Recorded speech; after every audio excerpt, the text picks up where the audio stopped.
Bom, meu nome é Júlio César Valente Ferreira, eu sou professor do Departamento de Engenharia Mecânica do Centro Federal de Educação Tecnológica do Rio de Janeiro e, além de engenheiro mecânico, eu também sou formado em Ciências Sociais.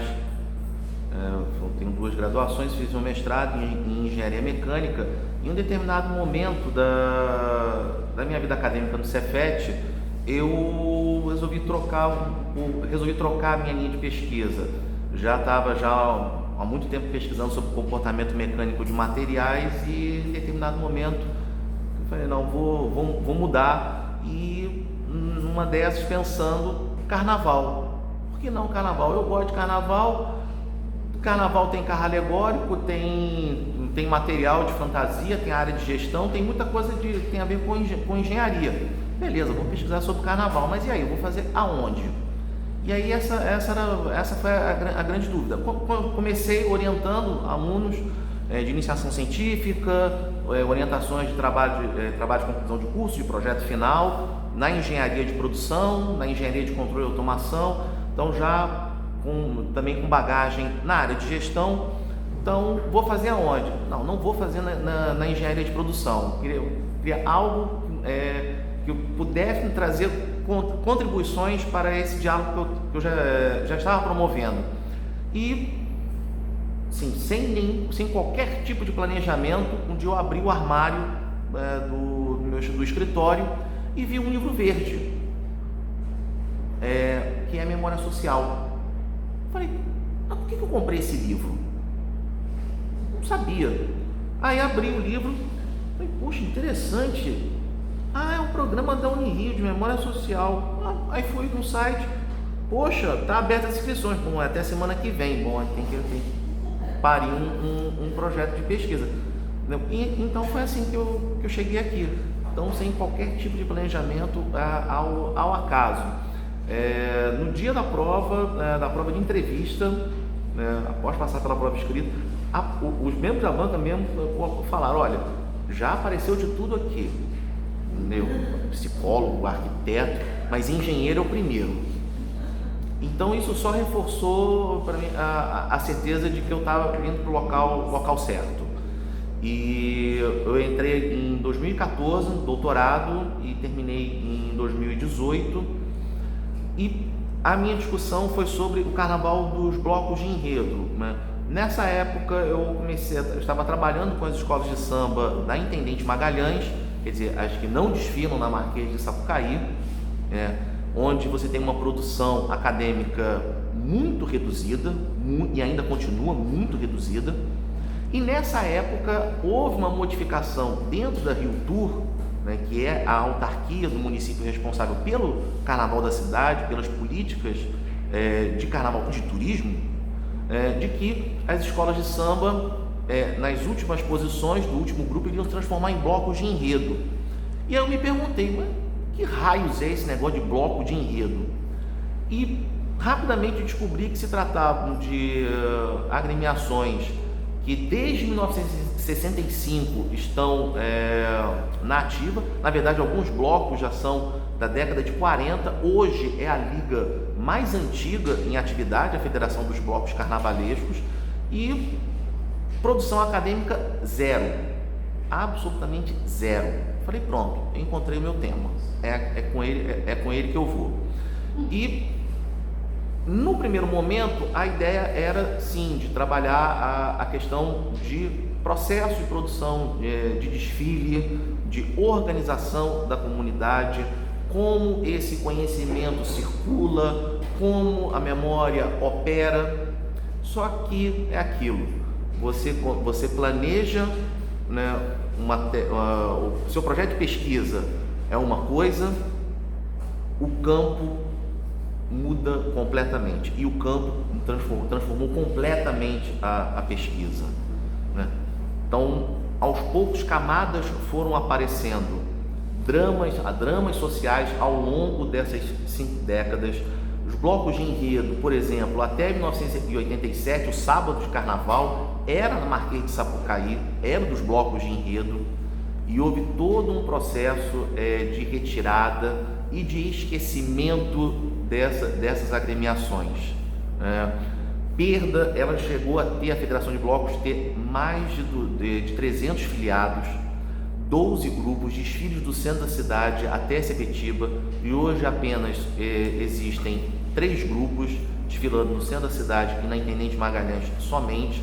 Então, toda uma história que estava sendo completamente esquecida. Então, teve também o drama dessa perda de filiados, e nisso fui verificar o que? Em cima dos relatórios com relação às subvenções, de como isso se modificou ao longo do tempo. E aí vem toda essa explicação. Então, houve toda uma modificação da gramática política, né, para o fomento de políticas públicas do Carnaval carioca, e os blocos de enredo foram, né, aos poucos sendo solapados. Então, nada disso estava previsto no projeto de pesquisa, e transformou completamente. E aí fui trabalhar com as questões não só de preparação do desfile, mas também foi importante trazer toda uma questão de construção identitária, né, se tornou fundamental. E aí, mais ainda, a questão da memória foi fundamental para que todos esses nós eles fossem devidamente conectados. Então, esses 4 anos aqui, para mim, foram de grandes mudanças, né? Também no meu próprio fazer docente, né? Porque aqui a pesquisa mostrou mais do que nunca que quando você vai estudar, por exemplo, a festa, além da dimensão ritual, também tem a dimensão das pessoas, das associações, dos grupos que fazem a festa. E isso também pode e deve perfeitamente ser deslocado, por exemplo, para ambientes da engenharia, ambientes produtivos, porque ali não são apenas máquinas e artefatos, também existem pessoas que carregam toda uma cultura, né? Grupos que carregam toda uma memória, e que isso ele tem que ser levado em consideração. Então, essa interdisciplinaridade do programa de memória social, para mim, foi fundamental, né? Não só para o desdobramento da tese, mas como também para a minha própria prática docente dentro da engenharia mecânica. Hoje, né, os desdobramentos da tese continuam atuando na Federação dos Blocos, né, na área cultural, né? Não tem nenhum apetrecho aqui, mas quem quiser, o site foi todo renovado através desse trabalho, né, federaçãodosblocos.com. Já começamos o trabalho de construção do Centro de Memória da Federação dos Blocos, e toda aquela questão de como você coletar esse material, de ir na casa das pessoas, porque isso não está nas quadras, está na casa das pessoas. Então, ir muito a Morro, Baixada Fluminense, então ir na casa das pessoas, tomar o cafezinho, conversar, olhar todo o material, e aí as lembranças vão aflorando, e quando juntam pessoas, então aí é um lembrando o outro, e então isso está sendo muito enriquecedor. E esse centro de memória, a gente já está com muito material já coletado. A dificuldade é o processamento dele, mas está caminhando. E por conta da pesquisa aqui, né, da tese de doutorado sobre os blocos de enredo, também já comecei a direcionar para outros projetos que começaram em 2019. O primeiro deles é com relação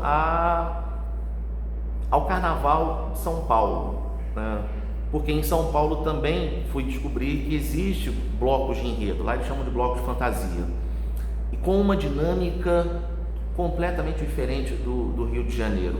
Então, em geral, se tem a ideia, a noção comum de que o Carnaval de São Paulo é uma cópia do Rio de Janeiro, e só esse ano de pesquisa já mostrou que não é bem assim, né?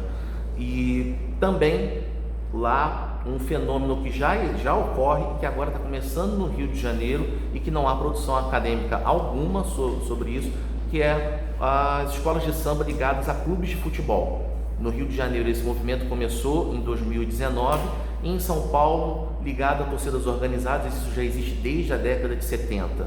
Só que também em São Paulo essa produção acadêmica é praticamente inexistente. São apenas 3 artigos, nenhuma dissertação de mestrado, nenhuma tese de doutorado. Então, acabei me propondo aí para também passar um tempo na Terra da Garoa e conhecer esse carnaval. Por exemplo, esse carnaval de 2020 eu passei todo em São Paulo, fazendo esse trabalho com relação às agremiações ligadas a futebol.